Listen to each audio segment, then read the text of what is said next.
प्राण तन से निकले,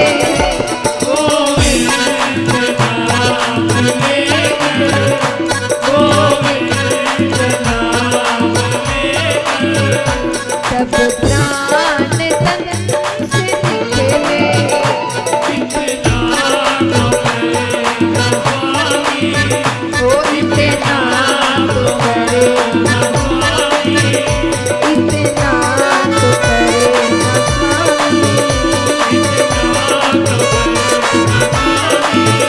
जब प्राण तन से निकले। बोलिए भक्त और भगवान की।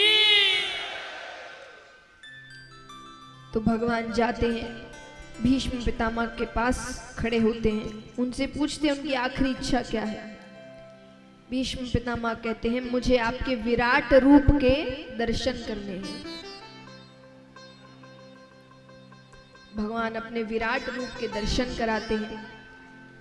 वही देखते देखते भीष्म पितामह की मृत्यु हो जाती है और उनकी आत्मा भगवान के अंदर समा जाती है। अब भगवान यहाँ जाने लगते हैं। यहाँ पर अश्वत्थामा बदले की भावना से बैठा है, उसे सही मौका लगता है। तो अभिमन्यु की पत्नी उत्तरा, उसके गर्भ के अंदर पांडवों का आखिरी अंश पल रहा था, बाकी बच्चे तो मारे गए। उसने उसके गर्भ पर ही ब्रह्मास्त्र चला दिया। उत्तरा दौड़ते हुए भगवान के पास जाती है। वो कहती है जिसने मेरी सास की रक्षा की, वो मेरी रक्षा क्यों नहीं करेगा? रोते हुए पुकारती है।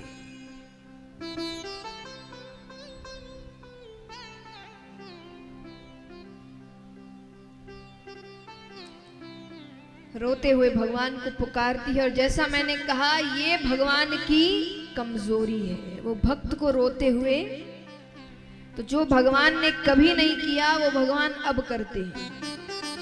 क्या करते हैं? भगवान ने हर वक्त अवतार ग्रहण किया है, प्रकट हुए हैं जब समय आया, लेकिन कभी भी भगवान किसी के गर्भ के अंदर नहीं गए। पहली बार भगवान उत्तरा के गर्भ के अंदर जाते हैं। अंदर छोटे से राजा परीक्षित बैठे हैं। उनकी आंखें भगवान को देखती है, भगवान उन्हें देखते हैं, मानो उन्होंने जीवन में आने से पहले ही पहले दर्शन ही भगवान के किए। तो वो भगवान को देखते हैं, भगवान उन्हें देखते हैं। भगवान एक सुरक्षा चक्र बनाते हैं। वो सुदर्शन ब्रह्मास्त्र चलता है, विफल हो जाता है क्योंकि भगवान का सुरक्षा चक्र है। भगवान गर्भ से बाहर आ जाते हैं। अब भगवान यहाँ से चले जाते हैं। कुछ समय बाद पांडव भी चले गए। राजा परीक्षित पैदा होते हैं, बड़े होते हैं, उनको राज सिंहासन दिया जाता है।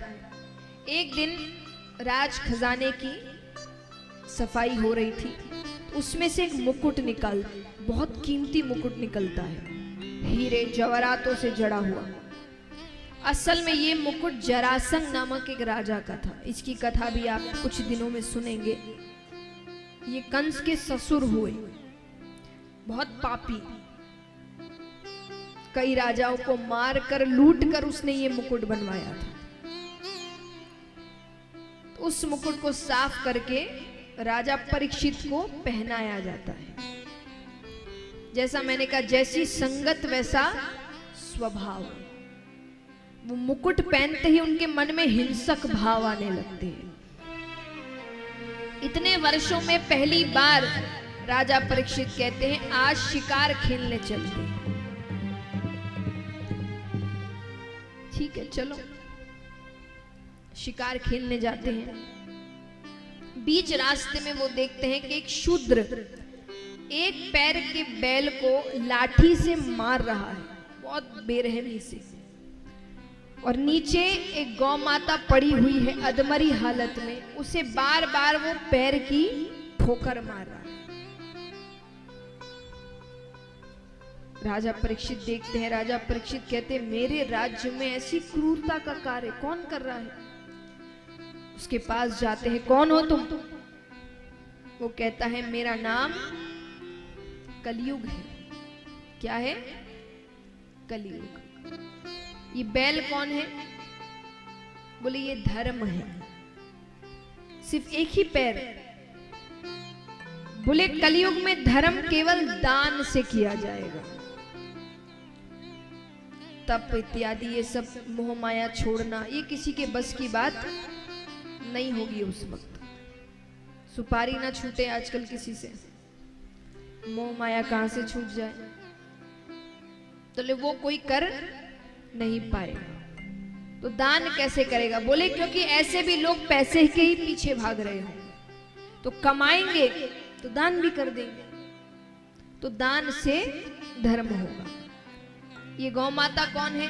बोले ये पृथ्वी है। कलयुग में उसकी ऐसी हालत होने वाली है। कहते हैं ना, ये जो कोरोना काल 1 साल था, ऐसे तो अभी भी संभल के ही रहना है, मास्क इत्यादि लगाने हैं, लेकिन ये 1 वर्ष हमें बहुत कुछ सिखा कर गया है। एक तरीके से तो प्रकृति ने ये सिखा दिया कि तुम कितना भी छेड़छाड़ कर लो प्रकृति के साथ, जब वो अपने पर आती है ना तो सबको घर बैठा देती है। बैठा दिया था ना 1 साल तक सबको घर पर, सब घर पे बैठे थे, कोई काम काज नहीं, बाहर निकलना मना था। कितने टाइम तक तो लॉकडाउन रहा, जहां घर से बाहर निकले के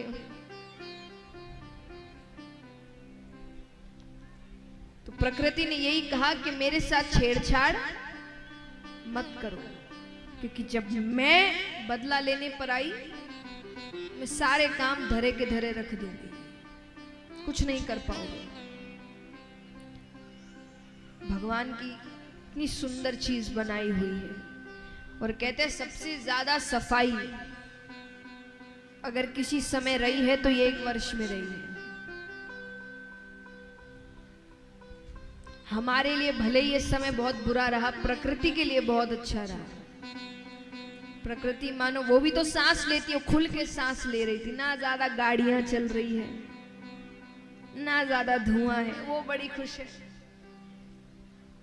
खुले खुले रास्ते, एकदम आकाश इतना साफ हो गया था, कई शहरों में तारे दिखने लग गए थे जो उन्होंने महीनों से नहीं देखे थे। क्यों? क्योंकि साफ सफाई थी। लोग जब बाहर निकल ही नहीं रहे तो गंदगी कहां से होगी?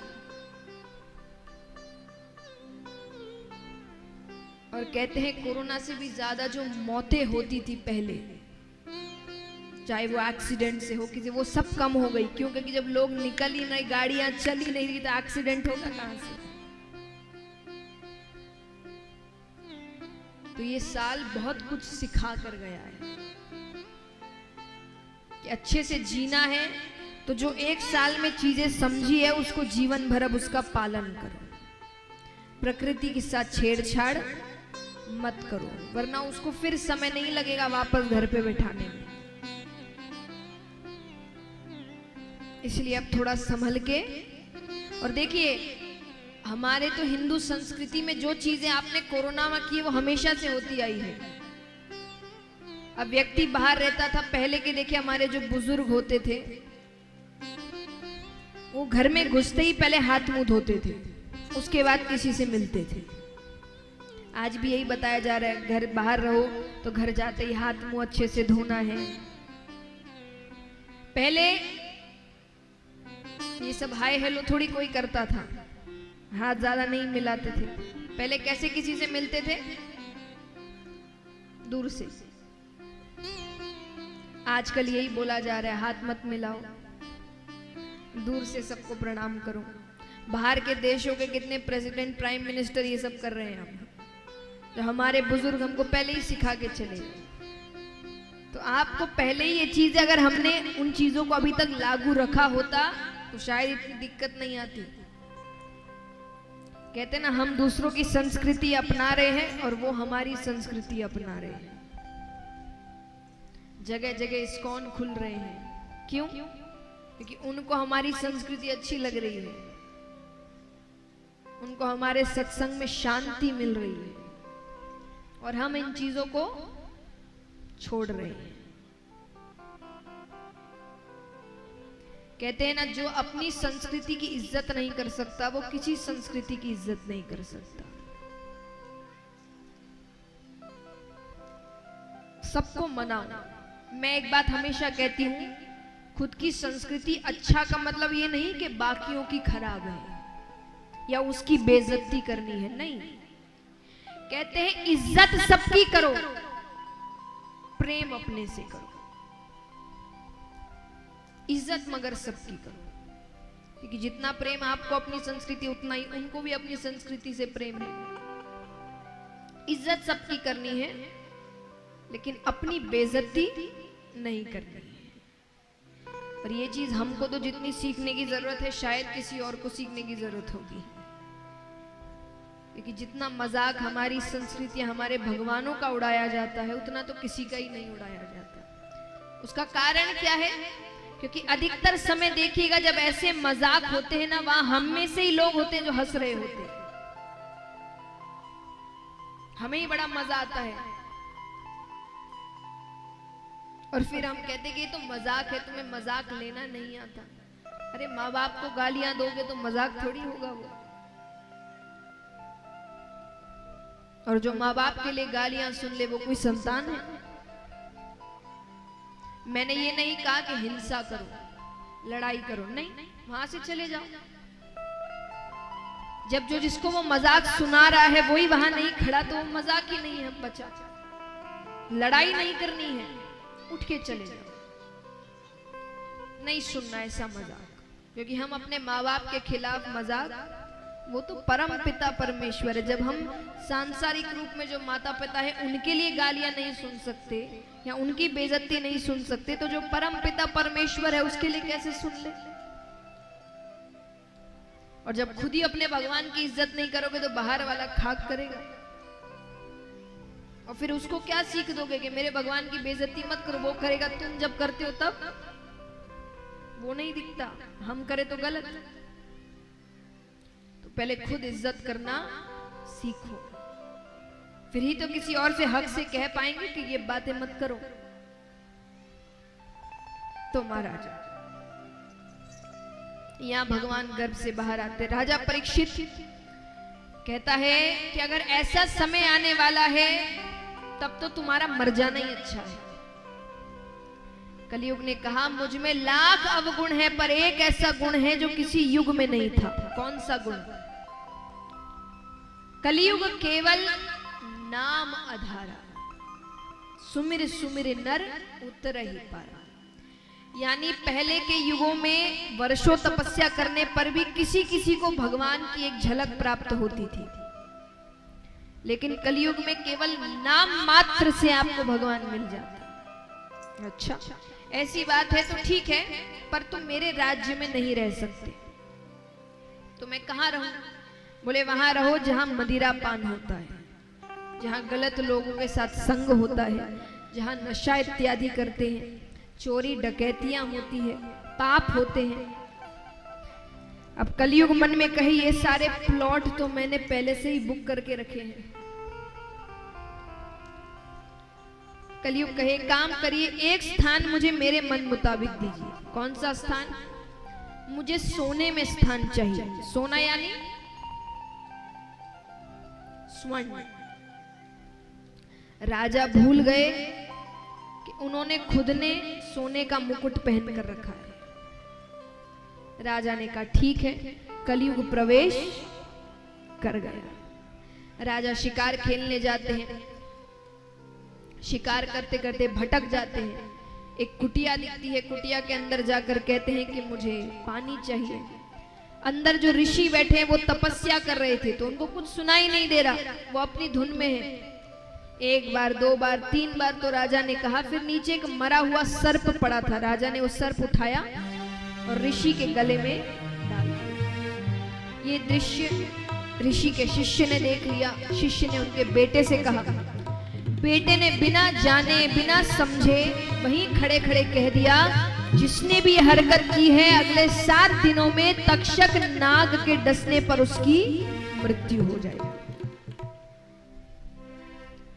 जब ऋषि को पता चलता है, वो राजा परीक्षित से कहते हैं, कैसी ऐसी बात है।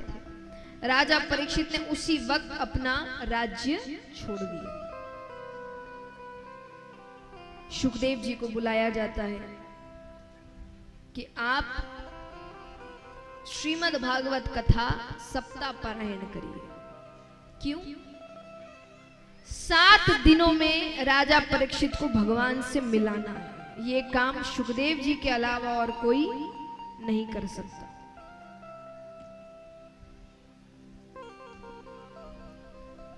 ठीक है, शुकदेव जी भी मान जाते हैं। कथा आरंभ होती है। राजा परीक्षित कहते हैं, सबसे पहले तो मुझे भगवान के वराह अवतार के बारे में बताइए। भगवान ने ये अवतार कब लिया, क्यों लिया? राजा परीक्षित कहते हैं, शुकदेव जी कहते हैं कि आप भगवान की कथाएं सुनना चाहते हैं। आपकी जिज्ञासा देखकर मुझे बहुत प्रसन्नता हुई। अब शायद मुझे कथा सुनाने में और आनंद आए।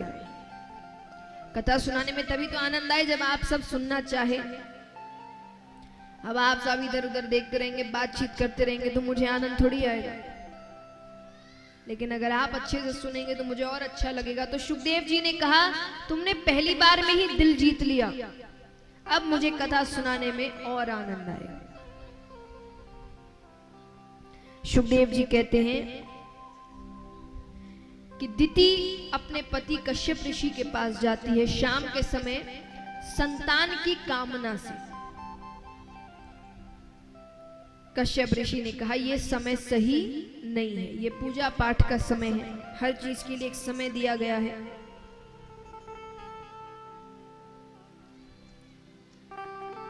वो जिद करने लगती है तो बिना मन से कश्यप ऋषि उनकी इच्छा की पूर्ति कर देते हैं। स्नान करके फिर से पूजा में लग जाते हैं। दिति ने सोचा पति नाराज हो गए, जाती है। वो कहती है, आप नाराज क्यों हो रहे हैं? मैंने जो किया हमारे लिए किया। आपके संतान होगी, आप जैसी तेजस्वी होगी। कश्यप ऋषि कहते, नहीं, गलत समय में किया हुआ कार्य गलत परिणाम देता है। तुम्हें पुत्र होंगे और एक नहीं 2 जुड़वा पुत्र होंगे, लेकिन महादुष्ट होंगे। और दुष्ट भी कैसे? राक्षसों में उनकी गिनती की जाएगी। कौन सी मां चाहेगी उनके बच्चे ऐसे हो? माफी मांगती है, मैंने किसी गलत भावना से कुछ नहीं किया, मैंने जो किया बस संतानों के लिए किया। ठीक है, अब ये तो नहीं टल सकता, पर क्योंकि तुम अपनी गलती मानती हो तो तुम्हें जो पौत्र होगा वो भगवान का परम लाडला होगा। वो छोटा सा बच्चा, लेकिन उसका नाम बड़े बड़े भक्तों में लिया जाएगा। कौन थे वो? प्रहलाद। तो दिति को 2 पुत्र हुए, हिरणाक्ष और हिरण्यकश्यप। हिरणाक्ष यहां पर समुद्र की विशालता देखते हैं, उसको युद्ध के लिए पुकारते हैं। समुद्र ने कहा, मुझसे युद्ध मत करो, मेरे तल पर पृथ्वी रखी है, उसको लेने कोई ना कोई तो आएगा, उससे युद्ध करना। क्योंकि समुद्र को पता था उसको लेने भगवान ही आएंगे। यहां पर ब्रह्मा जी रचना का कार्य कर रहे हैं, तो पर रचना को रखे कहां? तो ब्रह्मा जी ने भगवान का ध्यान किया और ब्रह्मा जी के नासिका से भगवान एक छोटा से वराह का अवतार लेते हैं और सीधा समुद्र में जाते हैं। वहां अपना आकार बढ़ाते हैं, समुद्र को अपने मुख के ऊपर रखकर, पृथ्वी को अपने मुख के ऊपर रखकर ऊपर आ रहे हैं। हिरणाक्ष बीच में रोकते हैं, पृथ्वी ले जानी है तो मुझसे युद्ध करना पड़ेगा। दोनों के बीच युद्ध होता है, भयानक युद्ध होता है। लेकिन जब भगवान युद्ध कर रहे हैं तो जीत तो भगवान की ही होगी। भगवान हिरण्याक्ष का वध करते हैं और पृथ्वी को ऊपर लेकर आते हैं।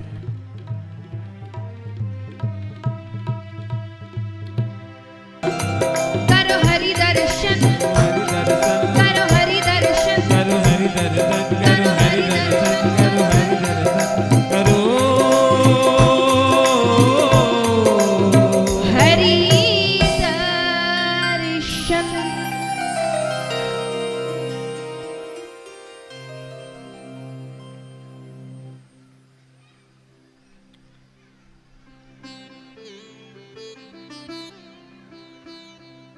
तो महाराज अब यहां पर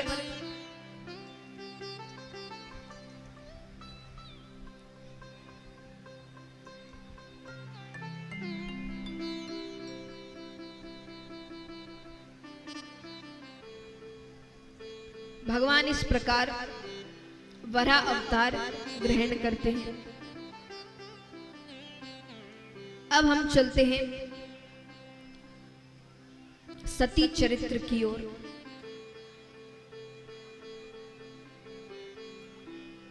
महादेव जी का पहला विवाह हुआ था सती माता के साथ, दक्ष राजा की कन्या। एक बार एक सभा में महादेव जी इत्यादि सब आए हुए थे। दक्ष राजा का इंतजार हो रहा था। महादेव जी की एक आदत थी, महादेव जी को जब भी समय मिलता ना वो श्री राम की भक्ति में लीन हो जाते। वो खाली नहीं बैठते थे, उनको जहां खाली समय मिला वो नेत्र बंद करते और श्री राम की भक्ति में लीन हो जाते। अब उनको लग रहा है कि दक्ष राजा को आने में तो देर है, थोड़ा राम नाम संकीर्तन किया जाए। वो अपने नेत्र बंद करते हैं और भजन में लग जाते हैं, लीन हो गए।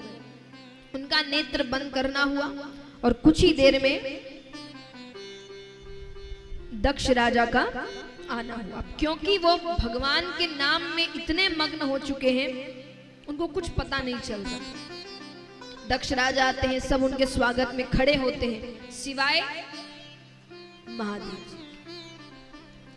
दक्ष राजा को बड़ा क्रोध आया। दक्ष राजा क्रोध में आकर बड़ा भला बुरा कहते हैं। दक्ष राजा कहते हैं ये अमंगल स्थान में रहने वाला, भूत प्रेतों के साथ में रहने वाला, इसे क्यों बुलाया गया है? अरे ये तो देवताओं के साथ बैठने योग्य नहीं है। कहते हैं कि जो गुणी व्यक्ति होते हैं ना उनकी निंदा भी उनकी स्तुति बन जाती है। जो बड़े बड़े ग्रंथ होते हैं इनको समझना थोड़ा मुश्किल होता है, उनके एक एक श्लोक के हजारों मतलब होते हैं। तो इसीलिए